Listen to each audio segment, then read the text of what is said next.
नमस्कार दोस्तों, स्वागत है आप सभी का हमारे इस YouTube चैनल समग्र ज्ञान पर। दोस्तों, आज का जो उपाय है यह बहुत ही छोटा और साधारण उपाय होगा। इस उपाय को कई घरों में महिलाएं तो करती है, भले उनको पता नहीं होता है, पर ये उपाय लगभग सभी के घरों में होता रहता है। और दोस्तों, ये उपाय अगर आप भी अपने घर में करते हैं, लगातार इस उपाय को करते हैं, तो इससे आपके घर में कभी भी धन की कमी नहीं होगी। आपके घर के सदस्यों की तरक्की तेजी से होती रहती है। अगर आप इस छोटे से उपाय को करते हैं तो इससे आप खुद देखेंगे कि आपके बच्चे और आपके परिवार के बाकी सदस्य बड़ी तेजी से तरक्की करते हुए आगे बढ़ेंगे। और आप देखेंगे कि आपका जो प्लेस है, मतलब कि आप जहां पर रहते हैं, वहां अन्य जगहों की तुलना में बहुत ही अच्छी हैं। वैसे तो दोस्तों 19 से 20 हर जगह चलता रहता है,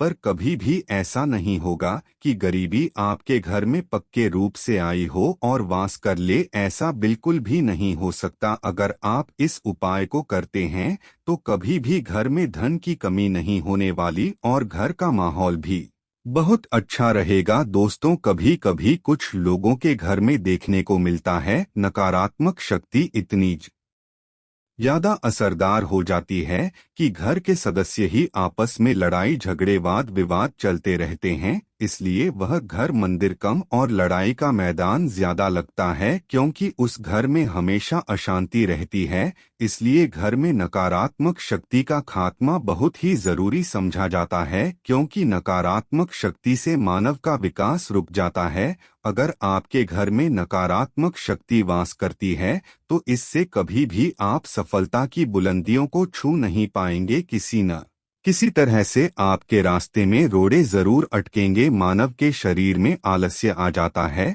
वह परिश्रम करने से भागता है और धीरे धीरे करके वह इंसान बर्बाद हो जाता है। इसलिए दोस्तों, हमेशा ही अपने आप को बलवान बनाने के लिए सकारात्मक शक्ति का घर में संचार होना बहुत जरूरी समझा जाता है। नकारात्मक शक्ति के असर से मानव को अपना ही घर डराने लगता है। जब मानव घर से बाहर रहता है तो उसका मन अच्छा और खुश रहता है, जबकि मानव जब घर के अंदर आता है तो उसे अलग तरह का डर, भय और चिंता परेशान करने लगता है।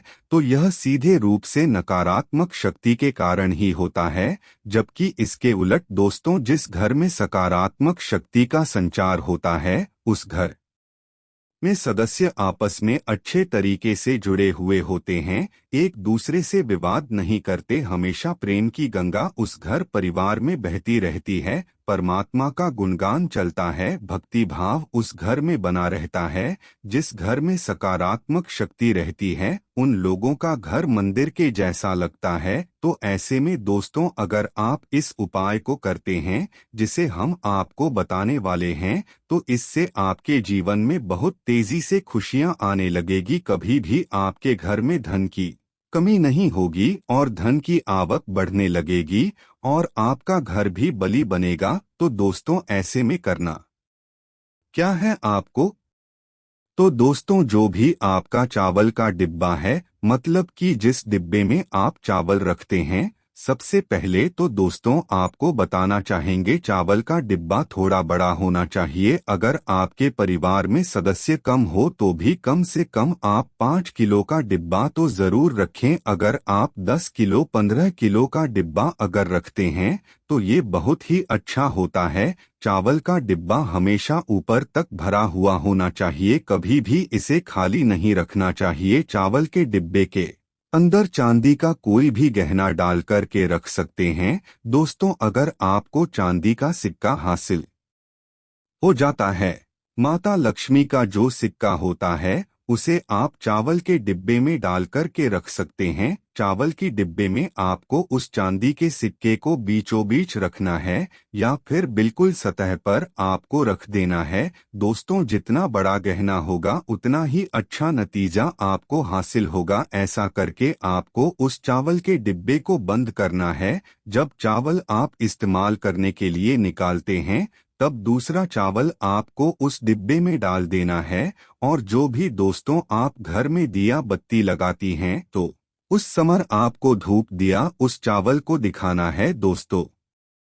चावल एक ऐसा खाद्य पदार्थ है जो आपकी यश, कीर्ति और सौंदर्य को बढ़ाने के साथ साथ सुख समृद्धि को बढ़ाता है। दोस्तों, आप देखना, शादी के समय चावल का इस्तेमाल अच्छे ढंग से किया जाता है। कन्या को जब चावल दिए जाते हैं तो यह चावल किसी चीज का प्रतीक है कि अब आपका जो भाग्योदय होने वाला है, जीवन की जो शुरुआत होने वाली है, वह दूसरे के घर में जाकर के होनी है। मतलब कि जो असली जिंदगी आने वाले है वह वहां जाकर आने वाली है। यह कुदरत का इशारा समझा जाता है और इशारा स्वरूप उसके हाथ में चावल डालते हैं। दोस्तों, चावल को बहुत ही शुद्ध समझा जाता है। चावल के डिब्बे के आसपास किसी भी तरह की कोई गंदगी नहीं रखना चाहिए। चावल को कभी भी गंदी जगह पर नहीं रखना चाहिए। कच्चे चावल को या फिर पके हुए चावल को कभी भी कूड़ेदान में नहीं डालना चाहिए। दोस्तों,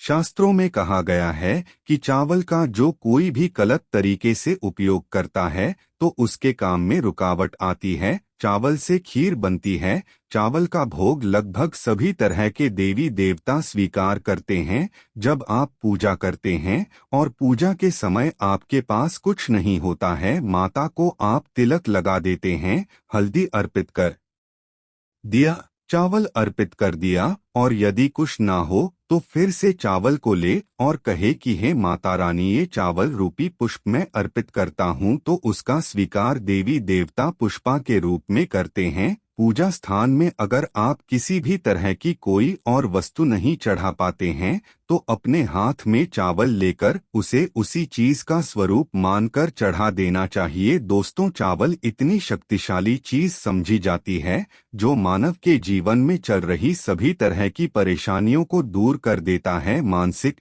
शारीरिक और आर्थिक परेशानी को दूर करने में चावल बहुत ही असरदार समझा जाता है। रसोई कभी भी बिना चावल के नहीं होनी चाहिए। हर दिन भोजन में चावल खाने चाहिए। चावल बनाते समय उसमें थोड़ा सा दूध या घी जरूर डालना चाहिए। ऐसा करने से घर में धन दौलत बढ़ने लगती है। तो चावल में दोस्तों, चांदी का एक छोटा सा सिक्का या फिर चांदी का गहना हमेशा रखें और चावल के डिब्बे को हमेशा साफ जगह में रखें। अगर उत्तर दिशा की तरफ रख सकते हैं तो यह बहुत ही अच्छा होता है। चावल के डिब्बे को कभी भी गंदी स्थिति में हाथ नहीं लगाना चाहिए, क्योंकि चावल में बहुत जल्दी जीवाणु बढ़ जाते हैं। इसलिए कभी भी गंदे हाथों से चावल को हाथ नहीं लगाना चाहिए। चावल को मेन रूप से ज्योतिष शास्त्र में चंद्रमा का कारक ग्रह कहा जाता है। अगर आप इस उपाय को करते हैं तो इससे आपका चंद्रमा ग्रह बली और शक्तिशाली बनने लगता है। मेन रूप से चंद्रमा को मन का कारक ग्रह कहते हैं।